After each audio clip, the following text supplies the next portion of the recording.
Welcome everybody to this episode of Sold! Exclamation point. It is 11:12 and I do not have a sale today. I am very sad. Uh, I had 800 in sales 2 days ago, and my experience on eBay is when you make a lot of sales on one day, eBay tends to punish you for it. That's just been my experience. I have no idea if that's actually a thing or not. However, we had a sale today off eBay and a sale on a different site and a sale from last night. What's kind of cool is we only have 3 items to show you, but one item we could talk a little bit about, and we could talk about pricing and some resources for you to use when you're trying to figure out how to price fitted hats, and particularly vintage fitted hats. So let's get into the first 2 items, and then the last part of the video will be about our hat sale. First up, this was a sale that we made on Instagram. A very, very nice Alex Rodriguez 1994 Miners insert autograph. $50. So we sold another Alex Rodriguez for $20. So why more for this one? Well, we talked a little bit about Alex Rodriguez, and here, I'll hold it up so we can admire. We talked a little bit about Alex Rodriguez and lower end cards, where if you go to a paid signing, he's probably charging, and I don't know, but he's probably charging $150 for the auto, if not more. You would not pay $150 to get this card signed. When you look on eBay, if you look up 94 Upper Deck cards, his 94 Upper Deck card is actually signed quite often. There's I think a dozen of them for sale. There's none of these that are signed. So what happens is we can ask more for this because it's a great card. It's a great insert card of a minor league set from 94. Got a great 90s design to it. People aren't going to get more of them signed for the most part, because even if you got them on the street, is this the card you would pick? Well, there's other cards that'll make you more money. There's other cards that will maybe you want more in your collection. So this is actually a rather limited card that's been signed. So we were able to ask more for it and get more for it. Next up is a hoodie that we showed in a consignment video. I think the only consignment video we did. And I pulled it out of the box and I said, SPCA. Oh man, those animal people love this stuff. Well, I go to actually list it, and if you can read, because apparently I cannot, SPCPA. This is not the SPCA. This is actually a St. Paul something Center for Performing Arts. So still a great pick. It's sewn reverse weave patch script on it. We priced it the same as we would have if it was an SPCA, and it sold rather quickly. Why did that sell? There's just not a lot of supply out there. Let me adjust my jammer's hat. Not a lot of supply out there. It's an inexpensive price, $35. They might have merchandise sales, and they're probably asking $60 to $75 for their hoodies. So somebody grabbed one, got it for a good deal. My client's happy. I'm happy. Everybody's happy again. Win, win, win. Not 5 wins, but 3 wins. Okay, so last item up. We made a sale on a beautiful vintage San Diego Padres hat. This was produced between 1985 and 1987. How do I know that? Now, let's find out. So the first thing we do is we get this hat and we go, wow, what an amazing hat. And we go, how do I know it's old? Well, the first thing I do is I go look at the tag.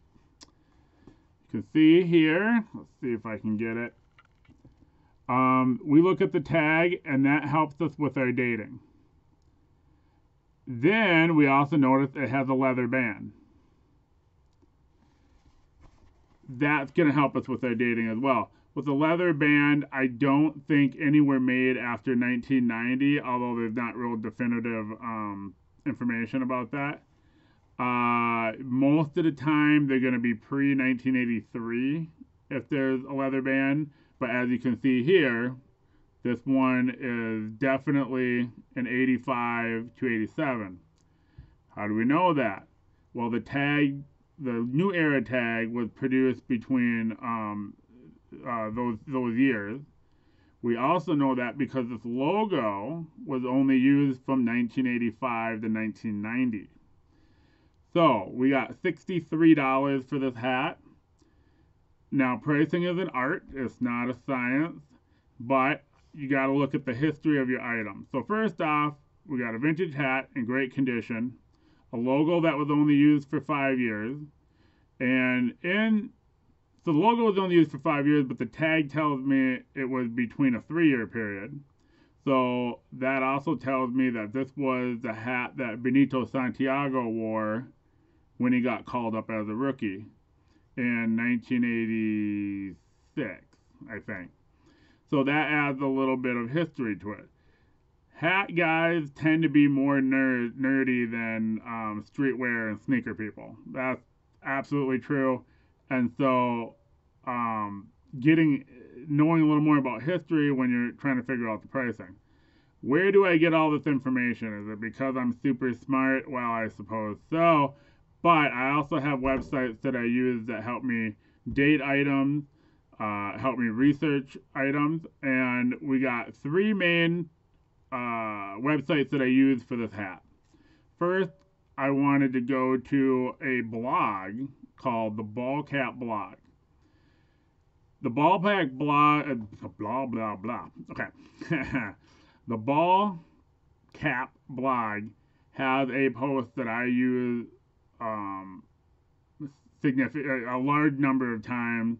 I probably go there once a week, at least. He has a post where he breaks down the years based on the new era tag. So you're able to figure out what year a hat was produced based on the kind of tag that it has on the hat.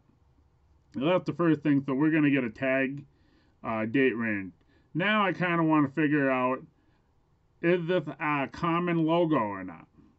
So then I go over to sportslogos.net and figure out how common is this hat? How common is the logo? Not necessarily how common this hat is, because obviously the hat is rather rare.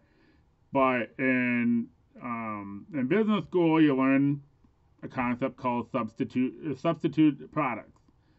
If this hat was made from 1985 to 2015, does it get a premium because it's vintage? Sure. But this logo has been produced for 30 years. There's lots of substitute products out there where I can get this exact hat, even if it's not to maybe the years that I want.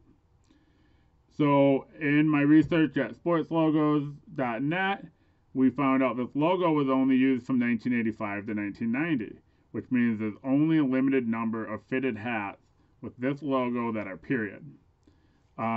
Fitted hats between 85 and 90 were not highly prevalent in society. Snapbacks, and particularly the mesh back snapbacks, were likely what most people owned if they owned a Padres hat. The last one you want to go to, this one I was curious. It was a nicer item. I wouldn't do it for every item, but I wanted to see who got called up during between 85 and 87, and I saw, Benito Santiago got called up. He's a very popular player, a fan favorite, And I didn't even promote that in the listing. I knew that myself, and I knew my more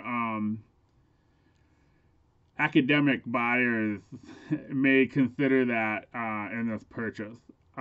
So ultimately, we priced it at 75, which could have been low. I mean, I could have done 125 on this hat. It would have took longer to sell, but it wouldn't have been a crazy number. But we ended up going 75. We're running a sale, sold on a different site that we use. So that's what we did. That's how we did our research. That's how we came up with the price. Had this been a 1985 to 1987 hat with a white sweatband, a white cotton sweatband, and this logo was maybe made for 20 years, and maybe they stopped using it in maybe 2001, and yeah, it's probably more like a $30 hat or $35 hat. So all those different things play into pricing, and you sort of get used to it as you do your research, and as you sell items, you start learning. Okay, well, is this item better than? I sold this item for 30. This next item's better than that, so I know I'm going to sell it for more than 30. And then as you get more and more items to sell, you start pinning down how you're going to price and how you're going to come up with your final price. And that's what we got today. I hope we learned a little bit about fitted hats. I am going to post the 3 website links below. Those are I use a couple other sites to do research, but those are probably the 3 that I use the most for not only for my hats, but for ticket stubs and apparel.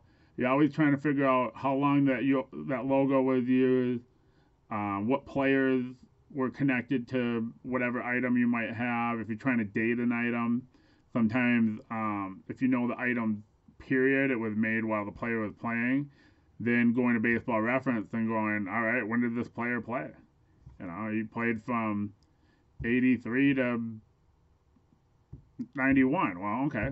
You know, as long as I can ascertain it's not some sort of remake, then this shirt was made between 83 and 91. Let me know if you have any questions, and have a great day. Hopefully tomorrow I'll make a whole bunch of sales tonight, and we'll have some cool stuff to show you. Have a great day.